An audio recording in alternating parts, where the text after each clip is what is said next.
The crystal chandeliers of the Belmont Grand Hotel cast dancing shadows across the marble floor as Victor Chen adjusted his platinum cufflinks.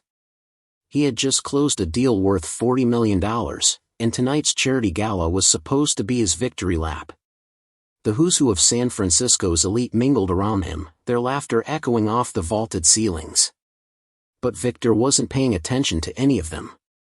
His eyes were fixed on the woman sitting alone at the grand piano in the corner of the ballroom, her fingers moving across the keys with such effortless grace that even the champagne-sipping socialites had fallen silent. Nobody knew who she was. The event coordinators certainly hadn't hired her. Yet there she sat, playing Rachmaninoff as if the composer himself had whispered the secrets of the piece into her ear. Victor felt something he hadn't experienced in 15 years of building his tech empire, genuine curiosity mixed with a challenge he couldn't resist. Before we jump back in, tell us where you're tuning in from, and if this story touches you, make sure you're subscribed because tomorrow, I've saved something extra special for you. Victor Chen had built his fortune on calculated risks and an uncanny ability to read people. At 38 years old, he commanded a technology empire that stretched across 3 continents. His face had graced the covers of Forbes, Fortune, and Time magazine. Presidents sought his counsel. Billionaires envied his Midas touch. Everything Victor touched turned to gold, and everyone he challenged eventually bowed to his superior skill, intelligence, or resources. The son of immigrants who had arrived in America with nothing but determination and a suitcase full of dreams, Victor had clawed his way from a cramped apartment in Oakland to a penthouse suite overlooking the Golden Gate Bridge. His parents had worked brutal hours at their small restaurant, never taking a day off, never complaining, always pushing their only son to achieve more than they ever could. Victor had absorbed their work ethic like a sponge absorbing water, but he had also developed something else along the way, an unshakable belief that he could conquer anything if he applied enough intelligence, resources, and sheer willpower. By 25, Victor had sold his first tech startup for $18 million. By 30, he had founded Chen Technologies, a company that revolutionized cloud computing infrastructure. By 35, he was a billionaire. Money had become merely a way to keep score in a game where Victor always won. He collected vintage sports cars the way other people collected stamps. His wine cellar held bottles worth more than most people's houses. His art collection included 3 Picassos and a Monet. Yet despite all his acquisitions, despite all his victories, Victor felt a gnawing emptiness that he refused to acknowledge even to himself.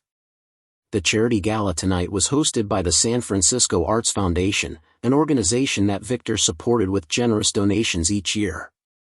Not because he particularly cared about the arts, but because attendance at such events was good for business and even better for his public image.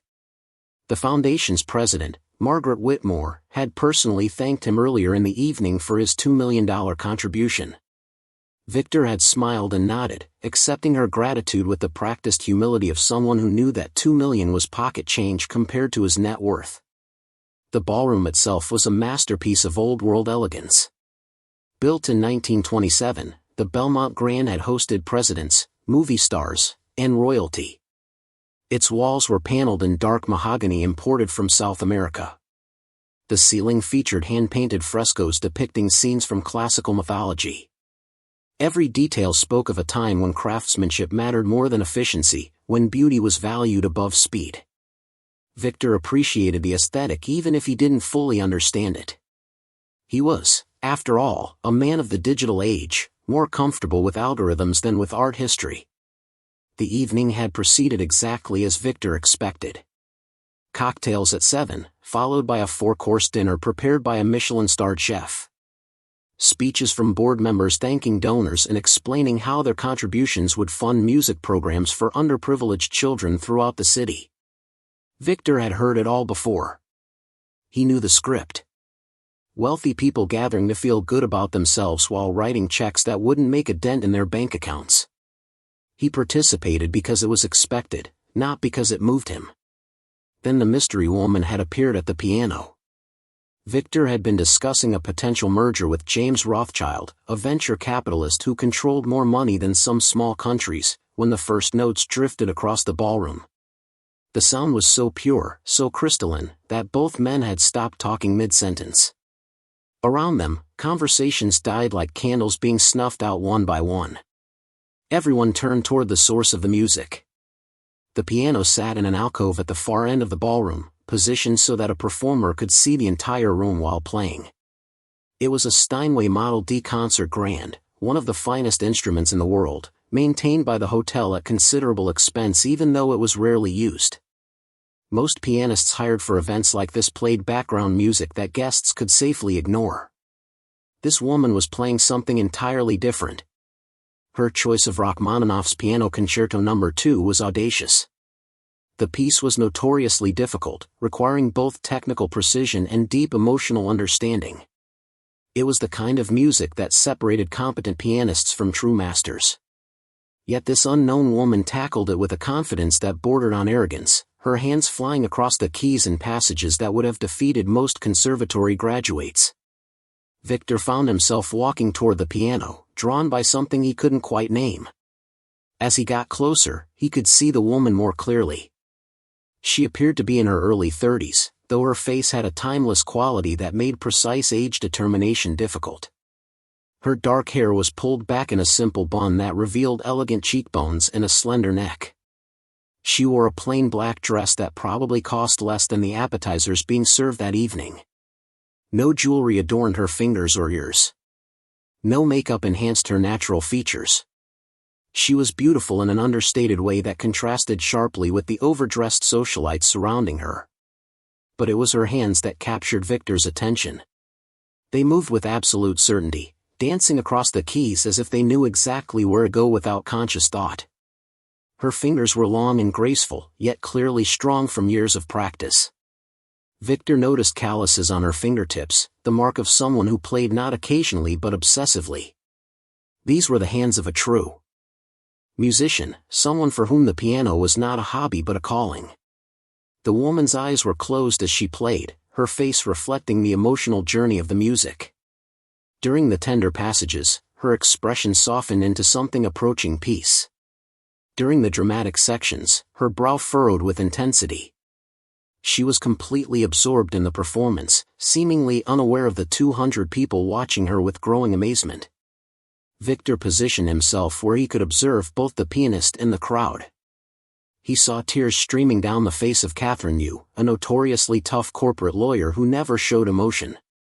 He saw Thomas Berkshire, a real estate developer known for his crude manners, standing perfectly still with his mouth slightly open. Even Margaret Whitmore, who had organized hundreds of these events and heard countless performances, looked stunned by what she was witnessing. The concerto built toward its famous crescendo, the section where the composer demanded everything from the performer. The woman's entire body became involved in the performance now. Her shoulders swayed with the rhythm. Her foot worked the pedals with perfect timing. Her hands moved so fast they almost blurred. Yet despite the physical demands of the piece, she never looked strained or uncomfortable. She looked like someone doing exactly what she was born to do. When the final chord rang out, the ballroom remained silent for 3 full seconds. Then the applause erupted like thunder. People stood from their chairs, their formal dinner forgotten. They clapped until their hands hurt, some shouting bravo, in voices hoarse with emotion. Catherine Yu wasn't the only one crying. At least a dozen guests wiped tears from their eyes, moved by music in a way they hadn't expected when they arrived at what they thought would be just another tedious charity event. The woman at the piano opened her eyes slowly, as if waking from a deep dream.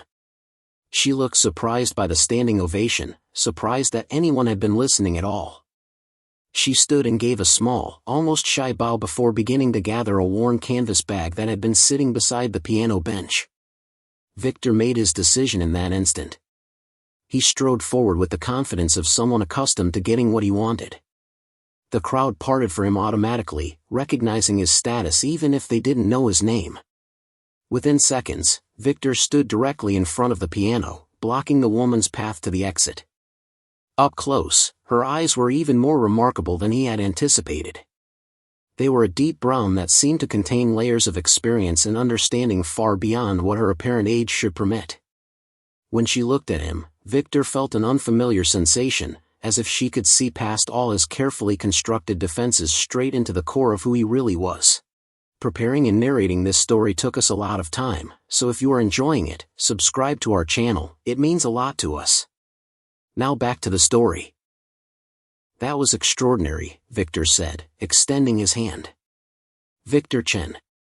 The woman hesitated before taking his hand. Her grip was firm but brief. Thank you, she said simply, her voice soft but clear.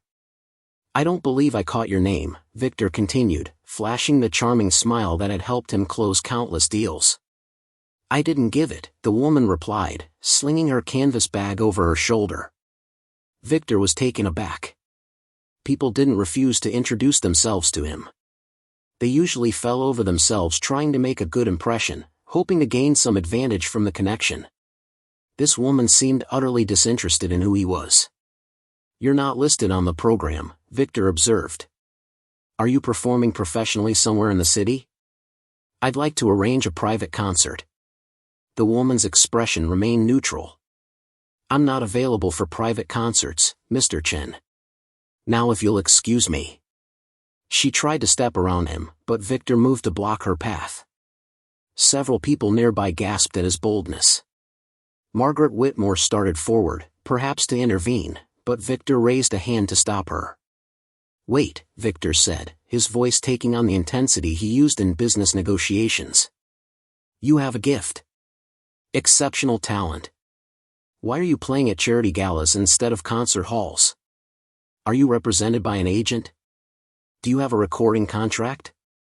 The woman's eyes flashed with something that might have been anger or amusement. It was difficult to tell. Those are a lot of questions for someone whose name I don't even know. Then tell me your name, Victor pressed. The woman studied him for a long moment. Why does it matter? Because I want to understand how someone with your ability remains unknown. In today's world, talent gets discovered. It gets promoted and monetized. You should be famous. So either you're deliberately hiding your abilities, or something is preventing you from achieving the recognition you deserve. A faint smile played at the corners of the woman's mouth. Perhaps I don't want recognition, Mr. Chen. Perhaps I play for different reasons than you imagine. Victor felt his competitive instincts kick into high gear. This woman was a puzzle, and Victor loved puzzles. More than that, she was a challenge. She didn't want his money or his connections. She seemed immune to his charm and utterly unimpressed by his status. For someone who had spent 15 years watching people bend over backward to please him, her indifference was both frustrating and intriguing. Everyone wants something, Victor said, his voice dropping to a more intimate register. Money, fame, security, validation. Everyone has a price. What's yours? The woman's smile vanished. That's a cynical worldview, Mr. Chen. I feel sorry for you. She moved to walk past him again, and this time Victor didn't try to stop her. But as she passed, he called out loudly enough for everyone nearby to hear. I'll bet you $1 million you can't play as well as you just did. The woman stopped mid-step. The entire ballroom, which had been buzzing with conversation about the performance, fell silent once again. Every eye turned to Victor and the mystery pianist. She turned slowly to face him. Excuse me? Victor's heart raced with the thrill of the gamble. This was what he lived for, the moment when everything hung in the balance. You heard me. $1 million says you can't replicate that performance. Not the same piece, obviously. That would be too easy. But something of equal difficulty and emotional impact. If you can do it, I'll write you a check for $1 million right here, right now. Margaret Whitmore rushed forward, her face flushed with alarm. Victor, really, this isn't appropriate. This young woman has already graced us with a beautiful performance. There's no need to turn it into a spectacle. Victor ignored her, his eyes locked on the pianist.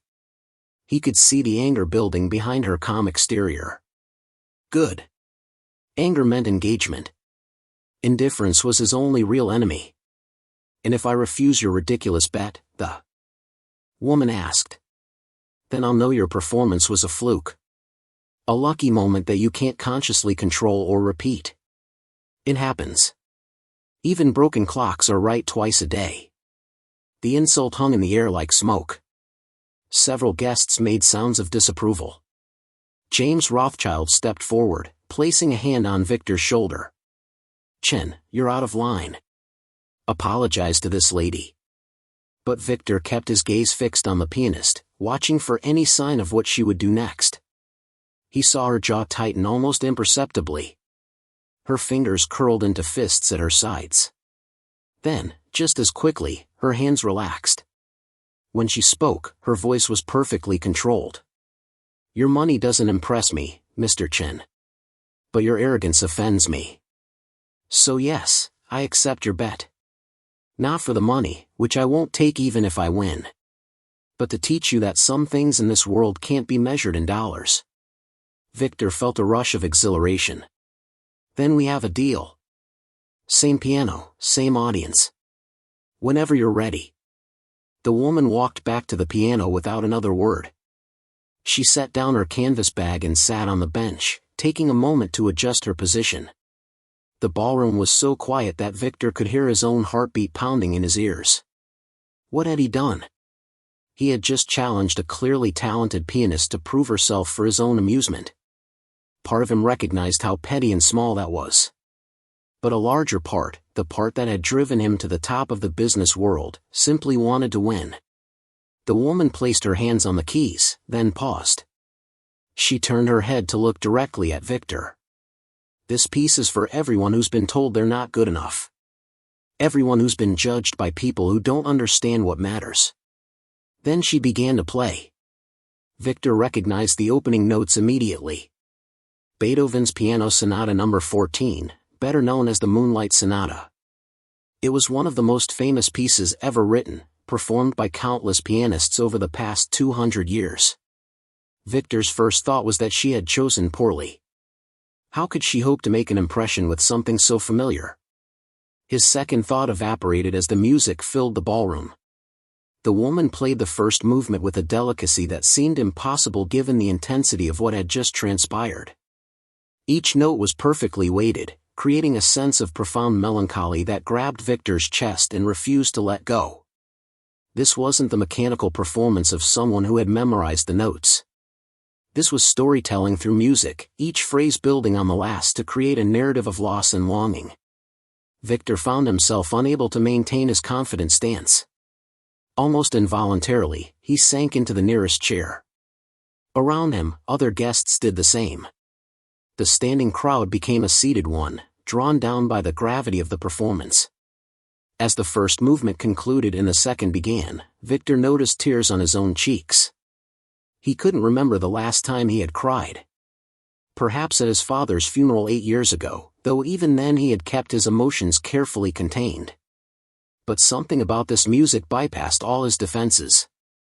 It spoke directly to the part of him he kept hidden, the part that remembered being a scared kid in Oakland watching his parents destroy themselves with overwork, the part that wondered if all his success had cost him something essential that he could never get back. The third movement exploded into the room like a thunderstorm.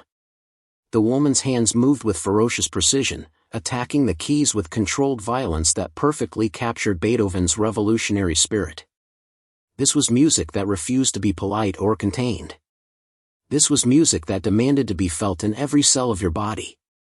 Victor watched her face and saw something that shook him to his core. She was crying too. Tears streamed down her cheeks unchecked as she poured everything she had into the performance. Yet her hands never faltered.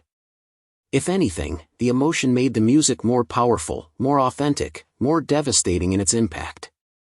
When the final chord faded, nobody moved. Nobody applauded. The moment felt too sacred to break with something as mundane as clapping.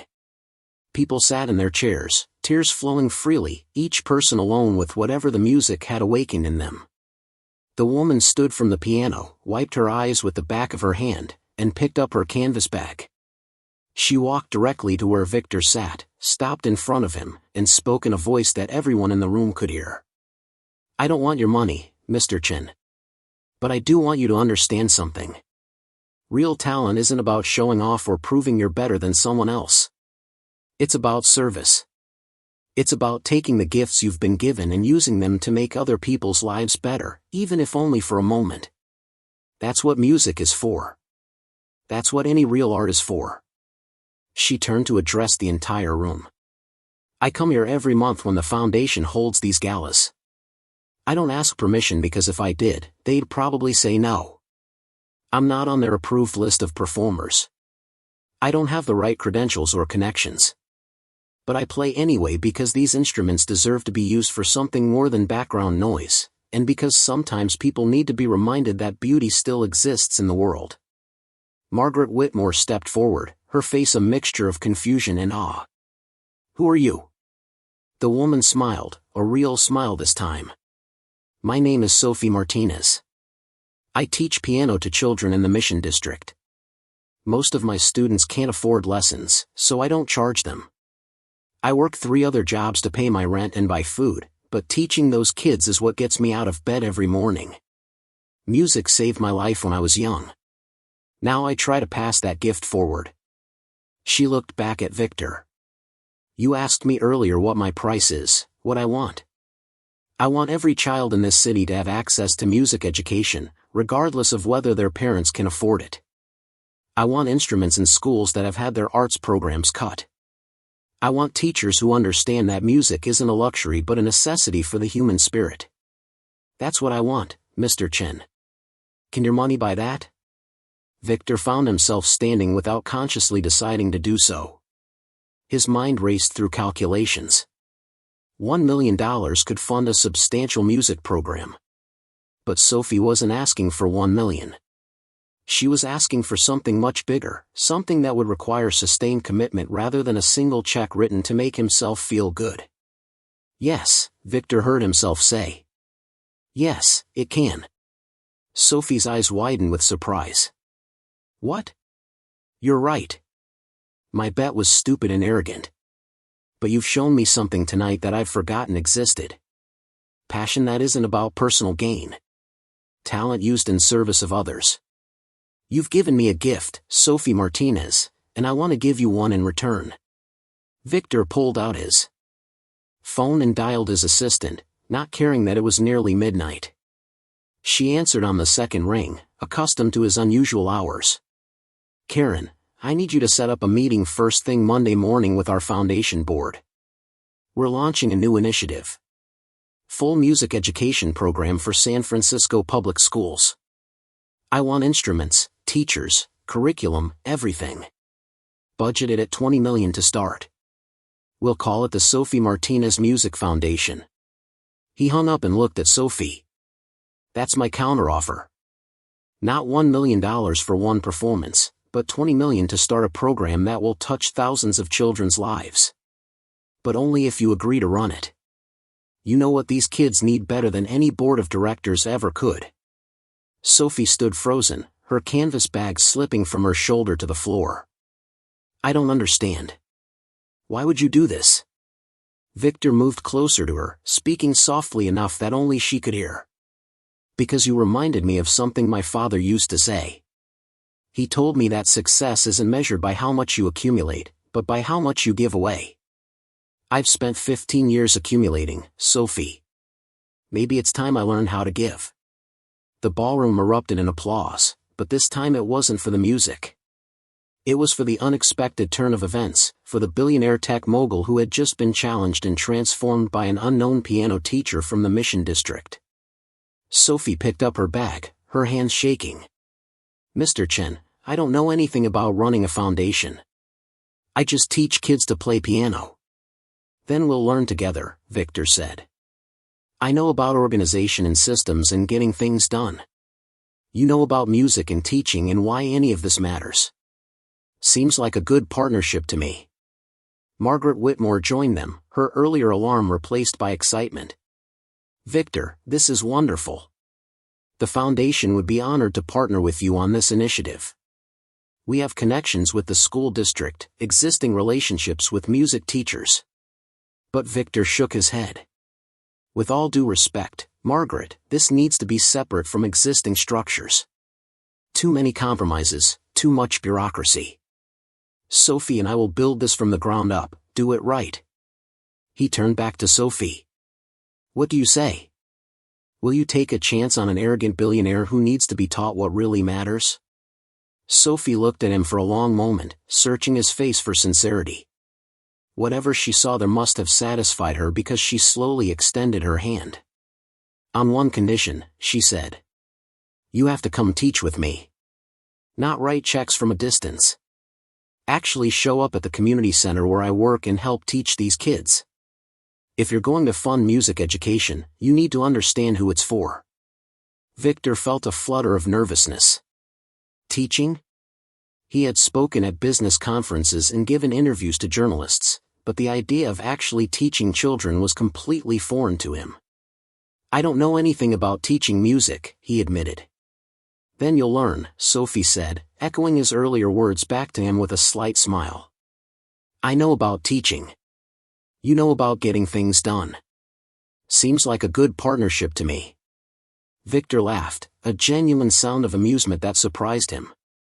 When was the last time someone had outmaneuvered him in a negotiation? Sophie Martinez had just turned his challenge completely around, making him prove his sincerity through action rather than money. Deal, he said, shaking her hand. As their hands clasped, Victor felt something shift inside him.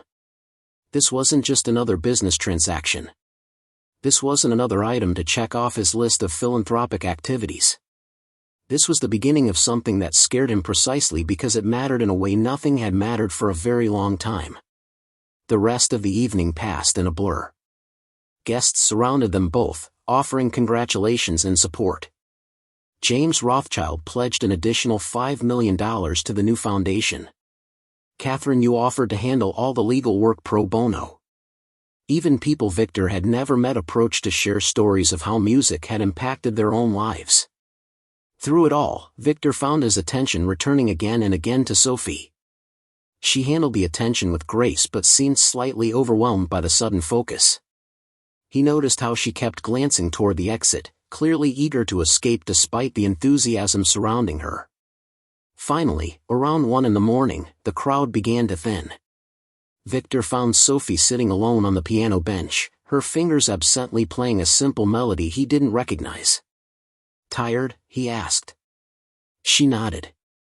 This isn't my usual world, Mr. Chen. I'm more comfortable in a classroom with 8-year-olds than at a fancy gala with billionaires. Call me Victor. And I understand. These events aren't really my world either, even though I attend them regularly. I'm more comfortable in a boardroom making deals than making small talk about art. Sophie looked at him with curiosity. Then why do you come to them? Because it's expected. Because it's good for business. Because wealthy people are supposed to support the arts. Victor paused. At least, those were my reasons until tonight. Now I'm not sure what my reasons are for anything. I didn't mean to shake up your whole worldview, Sophie said with a slight smile. I just wanted to play some piano. You did more than that. You challenged everything I thought I knew about success and purpose. That's more valuable than any business deal I've ever made.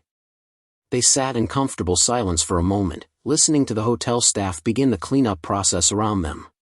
Finally, Sophie stood and gathered her bag. I should go. I have an early class tomorrow morning. 9-year-olds learning chopsticks. Let me drive you home, Victor offered. My driver is waiting outside. Sophie shook her head. Thank you, but I'll take the bus. It's how I always get home. At 1 a.m? Sophie, that's not safe. I've been doing it for 3 years, Victor. I'll be fine. But Victor was already texting his driver. At least let me have my car follow the bus and make sure you get home safely. You don't have to ride in it if that makes you uncomfortable, but please let me know you've arrived home safely. Sophie considered this, then nodded.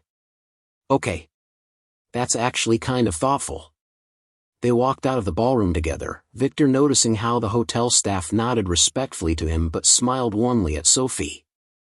She had won them over somehow, perhaps simply by being genuine in a world of practiced artifice. Outside, the San Francisco night was cool and clear. Victor's driver stood beside a gleaming black Mercedes S-Class, ready to open the door. But Sophie walked past the car to the bus stop on the corner. "Monday morning, then?" Victor called after her. "I'll come to your community center. You can show me what you do." Sophie turned back, her face illuminated by the streetlight. "Monday morning. 10 o'clock. Mission Community Center on Valencia Street. Bring comfortable clothes. The kids won't care about your fancy suit." "I'll be there," Victor promised. As the bus arrived and Sophie climbed aboard, Victor stood on the sidewalk watching until it disappeared into the night. His driver approached cautiously. "Should we follow, Mr. Chen?" "Yes. Make sure she gets home safely. Then come back for me." Victor walked back into the hotel and found a quiet corner of the now empty ballroom. He sat in the same chair where he had listened to Sophie play the Moonlight Sonata, trying to recapture the feeling that had overwhelmed him during her performance. For 15 years, Victor had built walls around his emotions. Feelings were inefficient. They clouded judgment and led to poor decisions. He had trained himself to approach everything rationally, to see the world as a series of problems requiring logical solutions. It had made him wealthy beyond measure and utterly alone in ways he rarely acknowledged. But tonight, Sophie's music had torn down those walls like they were made of paper. She had reminded him that he was human, that he had a heart capable of feeling things deeper than the satisfaction of closing a business deal. The question now was whether he had the courage to stay vulnerable, to let this connection with something meaningful continue to grow, or whether he would retreat back into the comfortable numbness of his previous existence. Victor pulled out his phone and looked at his calendar for Monday. He had meetings scheduled from 7 in the morning until 8 at night. Important meetings. Potential deals worth millions of dollars. His assistant had spent weeks coordinating schedules to make them happen. Without hesitating, Victor texted Karen again. "Cancel everything Monday. Something more important came up." Her response came immediately. "Everything? Are you sure? The Tanaka meeting alone could be worth $50 million. Victor smiled as he typed his reply. "I'm sure. Reschedule it all. I'll explain later." He stood and walked to the piano where Sophie had performed. Running his fingers along the polished wood, he thought about all the music this instrument had produced over the years, all the emotions it had channeled into the world. An object that existed purely to create beauty and meaning. When was the last time Victor had created anything beautiful? His companies produced software and services that made other businesses more efficient. Useful, certainly. Profitable, absolutely. But beautiful? Meaningful in a way that touched people's souls? Never. Margaret Whitmore found him there, standing beside the piano with his hand resting on its surface. "Victor, I must say this evening didn't go at all as I expected." He turned to face her. "You and me both, Margaret. I'm curious about something. Why did you really challenge Sophie to that bet? Was it just arrogance, or did you see something in her that you wanted to understand better?" Victor considered the question carefully. "Honestly? I don't know. In the moment, I told myself it was about proving a point. But looking back, I think I was testing her. Or maybe I was testing myself. I needed to see if someone could exist in this world who wasn't motivated by money or status. She passed the test. I'm not sure I did. By committing $20 million to music education? I'd say you passed with flying colors. Maybe. Or maybe I just wrote a check to make myself feel better about being called out for my arrogance. The real test comes Monday when I show up to actually teach children. That's where I'll find out if I mean what I said tonight or if I'm just playing another game." Margaret studied him thoughtfully. "You know, I've known you for 5 years, Victor. I've watched you write generous checks and give polite speeches about the importance of supporting the arts. But tonight is the first time I've seen you actually moved by art. Sophie did something remarkable. She reached you in a way no one else has managed to do." "She reminded me of my father," Victor said quietly. He played guitar. Nothing fancy, just simple songs he learned when he was young in Taiwan. He would play after closing the restaurant, sitting in the empty dining room with a beer and his old acoustic guitar. I used to listen from the kitchen, finishing my homework at one of the tables. He never performed for anyone. He just played because it made him happy. I'd forgotten about that until tonight. What happened to the guitar? Victor stared at the ceiling of his penthouse bedroom, watching shadows shift across the exposed beams as dawn broke over San Francisco. He had barely slept, his mind replaying the events of the gala on an endless loop. Every time he closed his eyes, he heard Sophie's music. Every time he started to drift off, he saw her face as she challenged him to actually show up and teach rather than simply write a check. His alarm went off at 5:30, the same time it had every morning for the past decade. Victor silenced it and lay still for another moment, considering whether to go through with his usual routine. Morning workout at his private gym. Protein shake for breakfast. Review of market reports from Asia and Europe. Conference calls with his team before most people had their first cup of coffee. The rhythm of his life was as precise as a Swiss watch, every hour accounted for, every activity optimized for maximum productivity. But this morning felt different. The routine that had once given him comfort now seemed hollow. What was he producing all this wealth for if not to create something meaningful? His companies made billions, but did they make anyone's life actually better in a way that mattered? The software Chen technologies developed helped other corporations become more efficient, which helped them make more money, which they used to buy his software. It was a perfect economic cycle that benefited everyone involved and left Victor feeling emptier with each passing year. He thought about his father again, something he had avoided doing for months. Chen Wei had died of a heart attack at 62, collapsing in the kitchen of his restaurant after working a 16-hour shift. Victor had been in Tokyo closing a deal when he got the call. He remembered the cold efficiency with which he had handled the situation, arranging for his father's body to be transported, planning a funeral between business meetings, delivering a eulogy that praised his father's work ethic without actually revealing anything about who Chen Wei had been as a person. The guitar Margaret had asked about was in a storage unit somewhere in Oakland, boxed up with other items from his parents' apartment that Victor hadn't known what to do with. He had told himself he would go through everything eventually, sort out what was worth keeping and what could be donated. That had been 8 years ago. The storage unit bill came automatically from his bank account every month, a small reminder of unfinished business that Victor found easier to ignore than confront. Victor forced himself out of bed and walked to the floor-to-ceiling windows that dominated his bedroom. His penthouse occupied the top floor of a building in Pacific Heights, offering views that real estate agents described as priceless. From here, he could see the Golden Gate Bridge emerging from the morning fog, the waters of the bay reflecting the pink and orange hues of sunrise. It was objectively beautiful, the kind of view that appeared in magazines and tourism advertisements. Yet Victor realized he couldn't remember the last time he had actually stopped to look at it rather than simply glancing at it while his mind churned through business problems. The weekend stretched ahead of him with unusual emptiness. Normally, Victor filled Saturdays and Sundays with activities that maintained his competitive edge. Tennis matches at the country club where he could network while staying fit. Dinners at exclusive restaurants where he could be seen with the right people. Charity events like last night's gala where he could maintain his public image as a generous philanthropist. But this weekend, he had nothing scheduled. His assistant had learned years ago not to book him solid every day because even Victor needed occasional downtime, though he rarely knew what to do with it when it arrived.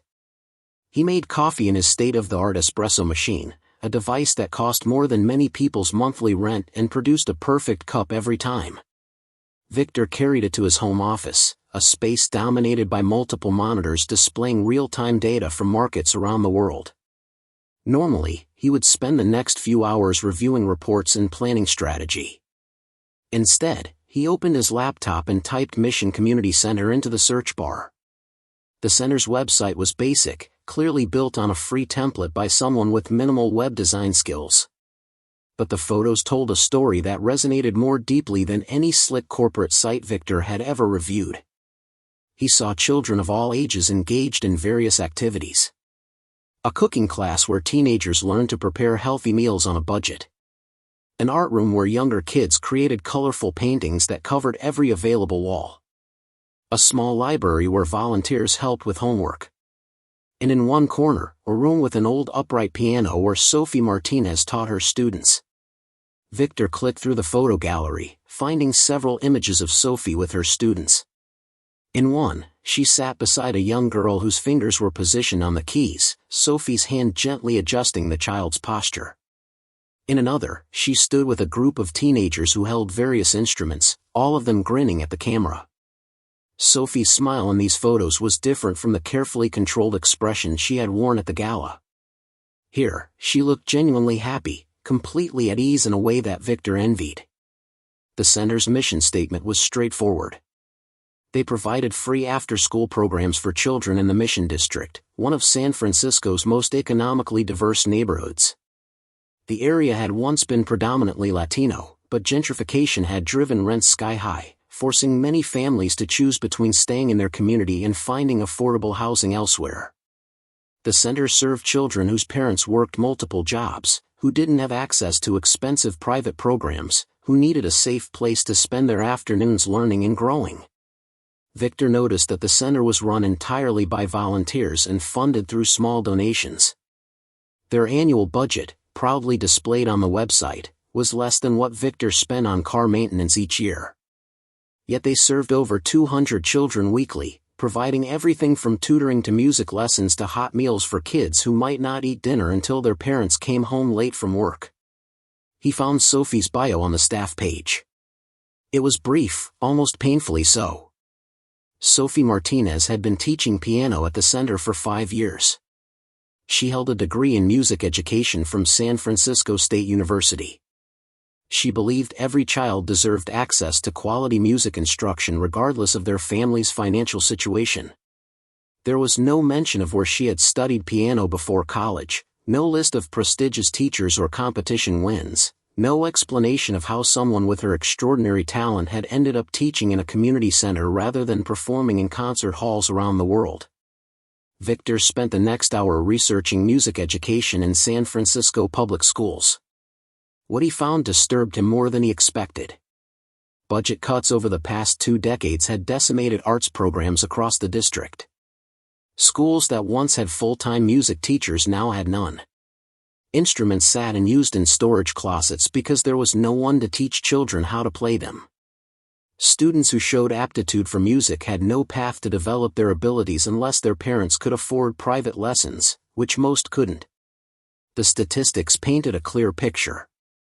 Children who participated in music education programs showed improved performance in math and reading. They had better attendance rates, higher graduation rates, and were more likely to attend college. Music education wasn't a luxury or an optional add-on. It was a crucial component of childhood development that the public school system had abandoned due to lack of funding. Victor made notes as he read, his business mind automatically organizing information into actionable items. $20 million was a good start, but it wasn't nearly enough to address the systemic problems he was discovering. A comprehensive solution would require sustained funding over years, not just a single large donation. It would need buy-in from the school district, cooperation from principals and teachers, ongoing training for music educators, and a distribution system to get instruments into the hands of students who needed them. This was bigger than Sophie's community center. This was a citywide infrastructure problem that required the kind of organizational thinking Victor excelled at. For the first time since the gala, he felt a familiar surge of energy, the same sensation that had driven him to build his companies. But this time, the goal wasn't profit or market dominance. The goal was giving thousands of children access to something beautiful and transformative. Victor picked up his phone and called Karen, his assistant. She answered immediately despite it being Saturday morning, accustomed to his irregular hours. "I need you to assemble a team," Victor said without preamble. Education policy experts, nonprofit management specialists, someone who understands public school bureaucracy, and at least 3 experienced music educators. "I want them all available for a meeting Tuesday morning." "Regarding the new music foundation?" Karen asked, her fingers already flying across her keyboard. Victor could hear the clicking in the background. Yes. I made a commitment last night that I intend to follow through on, but I need to understand what we're really getting into. This isn't just about writing checks. This is about building a sustainable program that will still be functioning long after I'm gone. Budget parameters? Victor paused. He had said 20 million at the gala, but that number had been pulled from thin air, a dramatic gesture meant to impress Sophie and the assembled guests. Now, looking at the actual scope of the problem, he realized it was simultaneously too much money for a poorly planned initiative and not enough for a well-executed one. No budget cap for now. First, I need to understand what success actually looks like. Then we can discuss what it costs to achieve it. Karen was quiet for a moment, which was unusual for her. She had worked for Victor for 6 years and prided herself on being unflappable.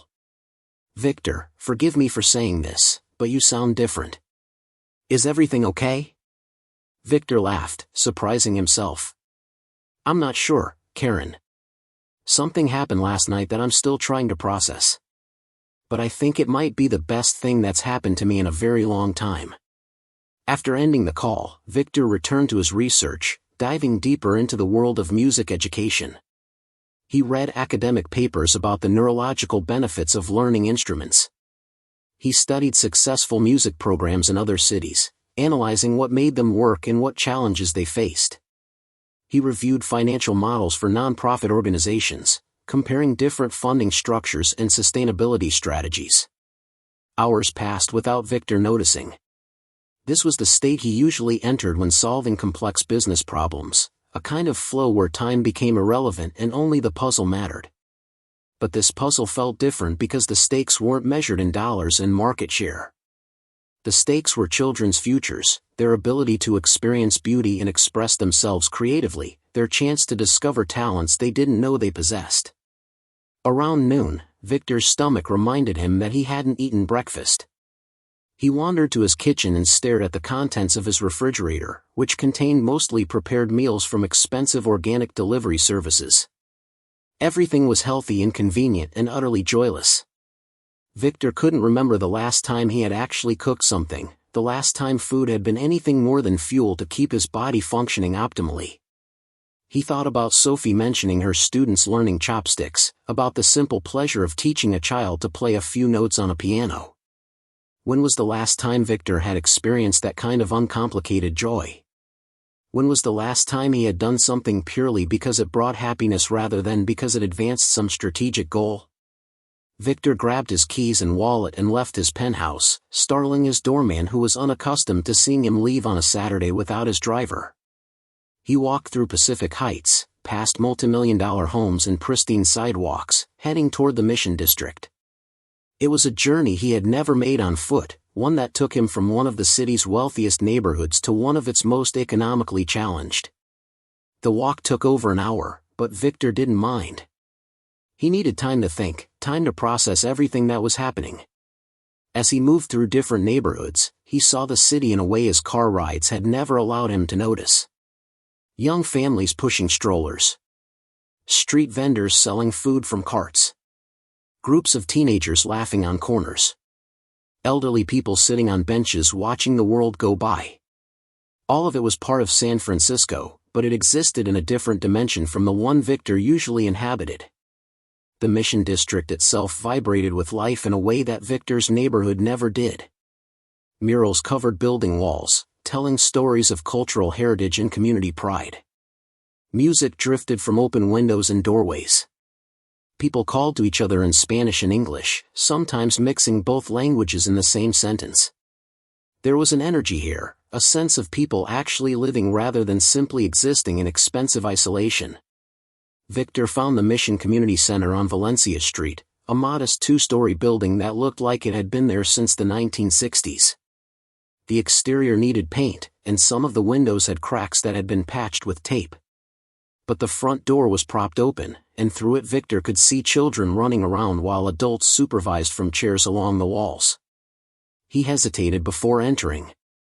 This was Sophie's world, a place where he was the outsider.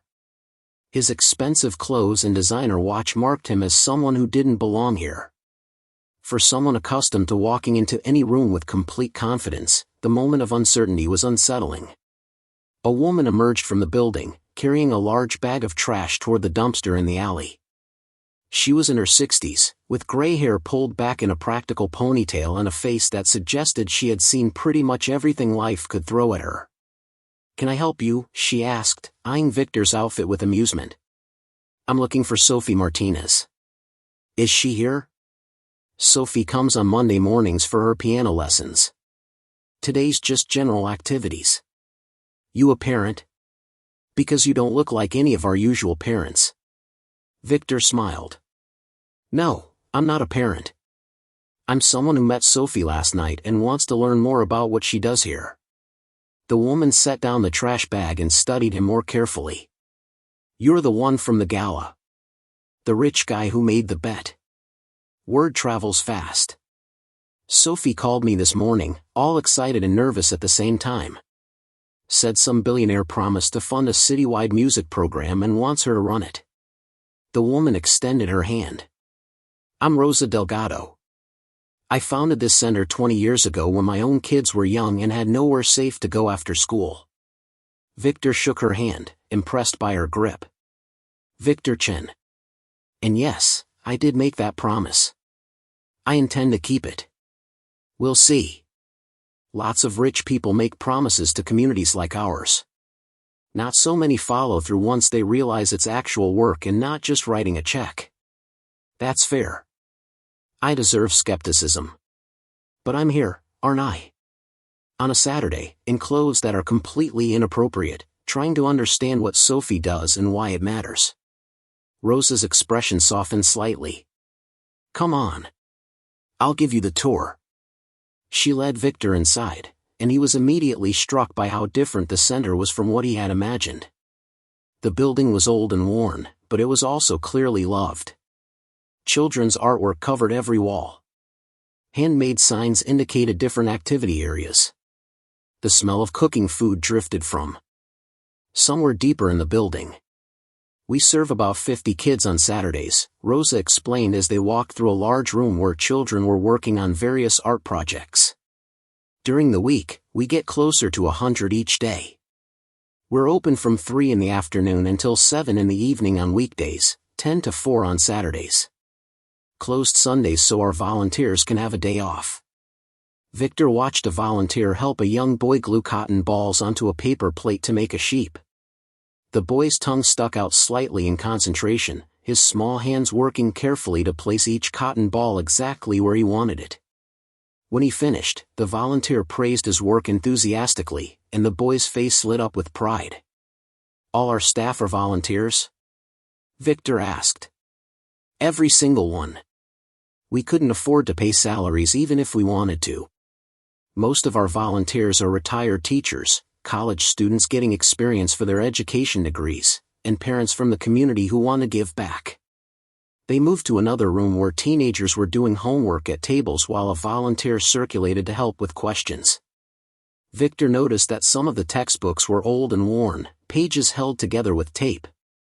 The computers in one corner were ancient by tech industry standards, probably 10 years old or more.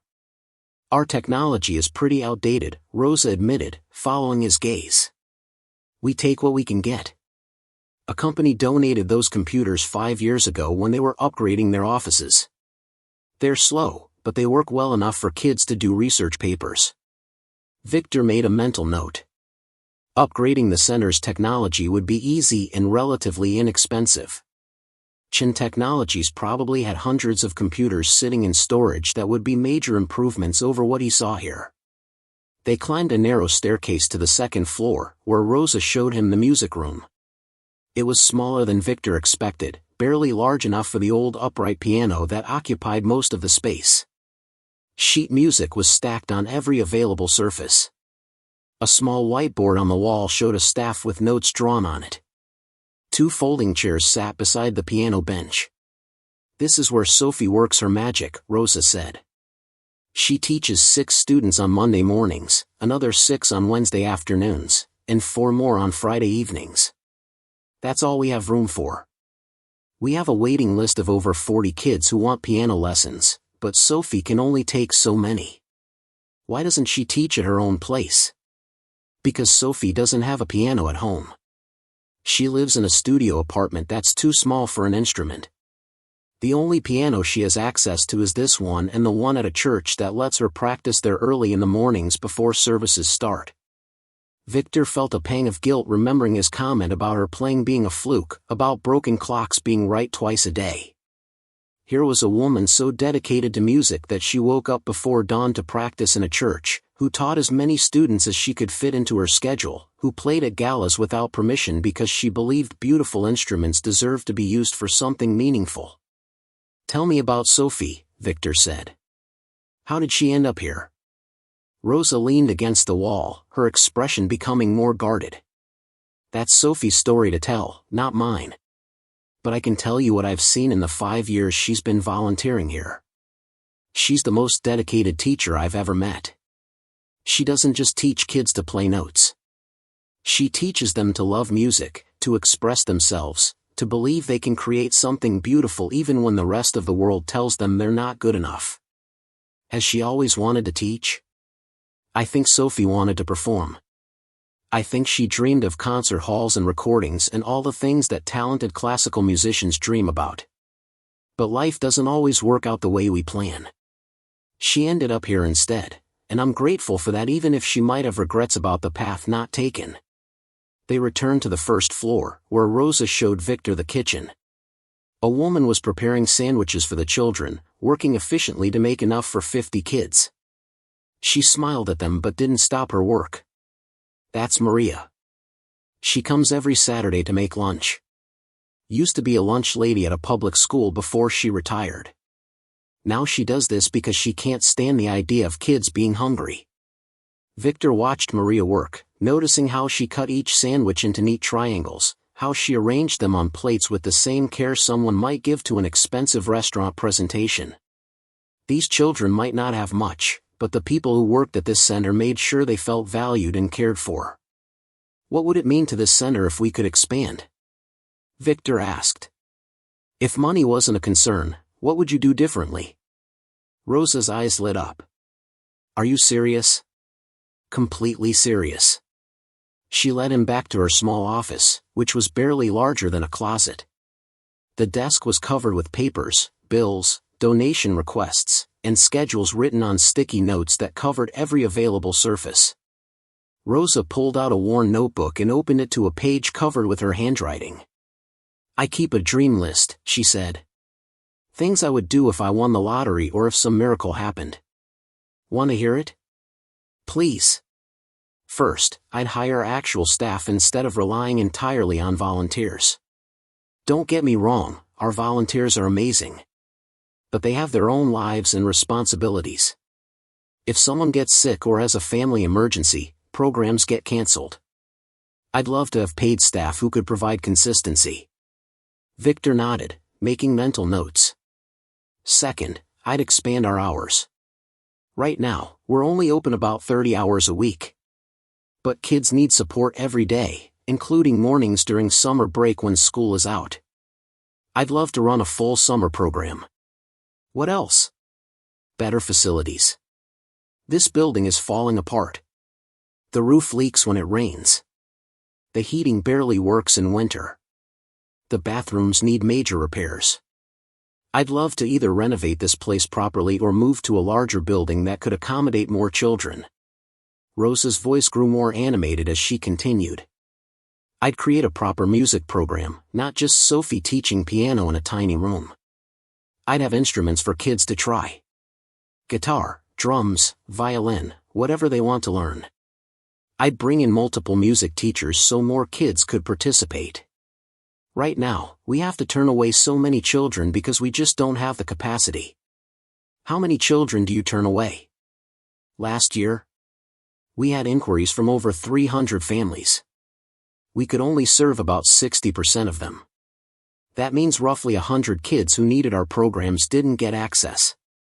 Victor did the math in his head. If this one community center had to turn away 100 children, and there were dozens of similar centers across the city, thousands of kids were falling through. the cracks. The problem was even bigger than he had initially thought. Rosa, what if I told you I could make everything on your dream list happen? Not just the music program, but all of it. New building or complete renovation. Paid staff. Extended hours. Whatever you need. Rosa looked at him skeptically. Why would you do that? You don't know us. You don't know this community. Why would someone like you care about kids in the Mission District? It was a fair question, one that Victor had been asking himself since last night. He thought about his father playing guitar in an empty restaurant. He thought about the tears that had run down his face during Sophie's performance. He thought about how empty his big house felt, how meaningless his success seemed when measured against the genuine joy he had seen on the faces of children in this building. Because Sophie reminded me that money is just a tool, Victor said slowly. It's not the goal. It's what you use to build things that matter. I've spent 15 years accumulating wealth without really thinking about what it was for. Maybe it was for this. Maybe I was supposed to meet Sophie so she could show me what I should have been doing all along. Rosa studied his face for a long moment. You really mean that, don't you? This isn't just some rich guy's ego trip. I hope not. But I'm asking you to take a chance on me anyway. Let me prove that I'm serious about this. Let me show you that not all promises from wealthy people are empty. Rosa closed her notebook and stood up. Okay, Victor Chen. I'll take that chance. But understand this, we don't need a savior. We need a partner. Someone who respects what we've built here and wants to help us do it better, not someone who swoops in to remake everything in their own image. I understand. I'm good at organization and systems and getting things done. But Sophie and you and everyone else who works here, you're the ones who understand what these kids need. I'm just providing resources and support. Then we might just make this work. Rosa extended her hand again, and Victor shook it, feeling like he had just made the most important deal of his career. They spent the next 2 hours walking through every aspect of the center's operations. Rosa showed him budgets, schedules, lesson plans, and volunteer rosters. She explained the challenges of running a nonprofit in an expensive city, the constant struggle to keep doors open when donations were unpredictable and costs kept rising. She introduced him to volunteers who shared stories about the children they worked with, kids who had transformed from struggling students into confident learners through the support they received at the center. By the time Victor left, the sun was setting over the Mission District. He walked back toward his neighborhood slowly, his mind churning through everything he had learned. The scope of what he wanted to accomplish kept expanding. It wasn't just about music education anymore. It was about creating comprehensive support systems for children who needed them. It was about building infrastructure that would survive long after he was gone. When Victor finally reached his penthouse, exhausted from hours of walking and talking, he found himself standing at his windows again, looking out at the city. But this time, he wasn't just seeing a beautiful view. He was seeing neighborhoods full of children who needed help, communities struggling to provide support with limited resources, a city that had abandoned its commitment to arts education and left volunteers like Rosa and Sophie to pick up the pieces. His phone buzzed with a text from Karen. She had assembled the team he requested and scheduled meetings for Tuesday morning. She had also compiled preliminary research on music education funding models and sent him a 20-page report to review. In his old life, Victor would have stayed up half the night reading that report, preparing for the meetings with his usual intensity. Instead, he set his phone aside and walked to his bedroom. In the back of his closet, buried under expensive suits he rarely wore, Victor found a box he had packed years ago and never unpacked. Inside was a photo album his mother had kept, full of pictures from his childhood. Victor sat on his bed and opened it, looking at images he had avoided for years. There was 5-year-old Victor sitting at a piano during his first music lesson. He had completely forgotten that he had taken piano lessons as a child. The lessons had lasted less than a year before his parents couldn't afford them anymore. He remembered being disappointed but understanding even at that young age that money was tight and music lessons were a luxury his family couldn't justify. He turned more pages, finding pictures of his father at the restaurant, always working, always tired, but always smiling when he looked at his son. There was a photo of the whole family together, taken on Victor's 10th birthday. His mother had made a cake from scratch.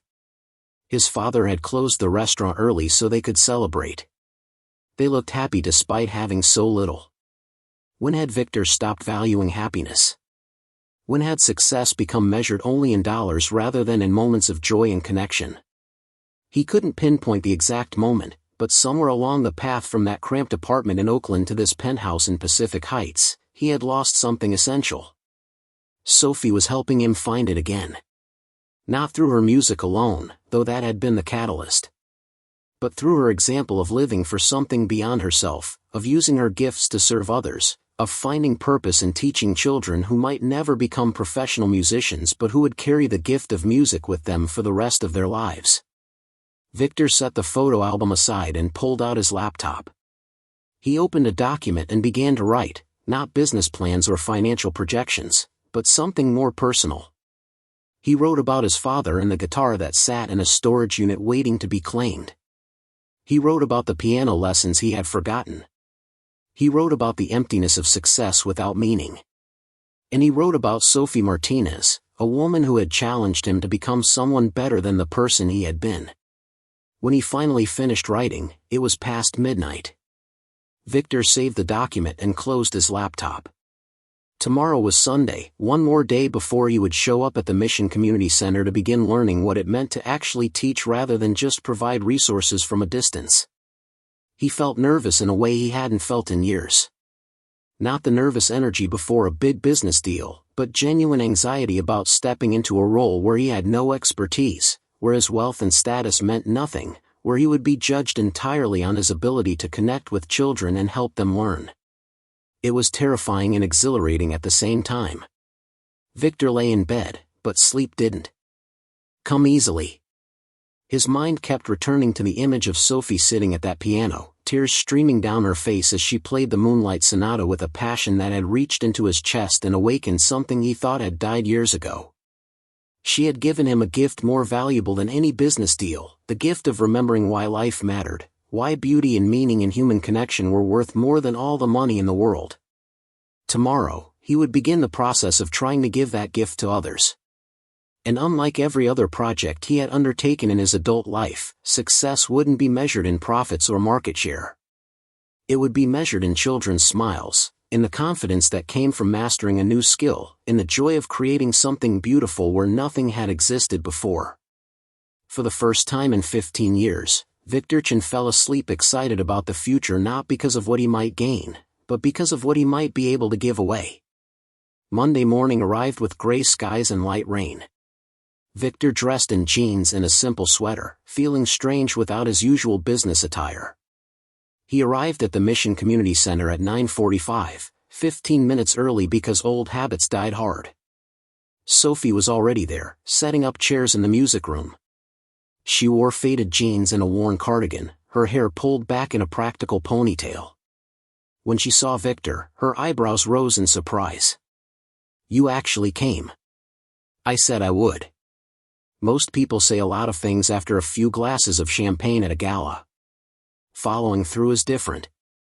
Sophie gestured to the chairs. "My first student arrives in 10 minutes. 7-year-old named Carlos. He's been learning for 3 months." Victor helped arrange the chairs, suddenly aware he had no idea what he was supposed to do. "What's my role here?" "Watch and learn. Next week, you can try helping." Carlos arrived exactly at 10, a small boy with enormous brown eyes and a shy smile. His mother dropped him off with a quick wave before rushing to catch her bus to work. The boy approached the piano hesitantly, clutching his beginner's music book like a shield. Sophie's entire demeanor changed. The guarded woman from the gala disappeared, replaced by someone warm and encouraging. She knelt beside Carlos, asking about his week, listening intently as he described a math test he had worried about. Only after several minutes of conversation did she guide him to the piano bench. Victor watched as Sophie demonstrated a simple scale, her fingers moving slowly so Carlos could follow. When the boy made mistakes, she never criticized. Instead, she found something to praise in each attempt, celebrating small victories with genuine enthusiasm. After 20 minutes, Carlos played a simple melody all the way through without errors. His face lit up with pride. "That was perfect," Sophie said, and Carlos beamed. 5 more students followed throughout the morning, each receiving Sophie's complete attention. Victor observed how she tailored her approach to each child's personality. With a confident 9-year-old, she offered challenges. With a timid 11-year-old, she provided constant reassurance. She remembered details about their lives, asking follow-up questions about siblings and pets and school projects. During a break between students, Victor spoke quietly. "You're an incredible teacher." Sophie shrugged. "I just care about them. That's 90% of teaching. It's more than that. You have a gift for making them feel capable. Everyone has that gift if they bother to use it." Sophie checked her watch. "My last student canceled. Want to try playing?" Victor hadn't touched a piano in 30 years, but he found himself sitting on the bench beside Sophie. She placed his hands on the keys, adjusting his posture with the same gentle patience she showed her students. Under her guidance, he fumbled through a basic scale, his fingers stiff and awkward. "You took lessons as a child," Sophie observed. "How did you know?" "Your hands remember, even if your brain doesn't." She demonstrated the scale again. Muscle memory lasts forever.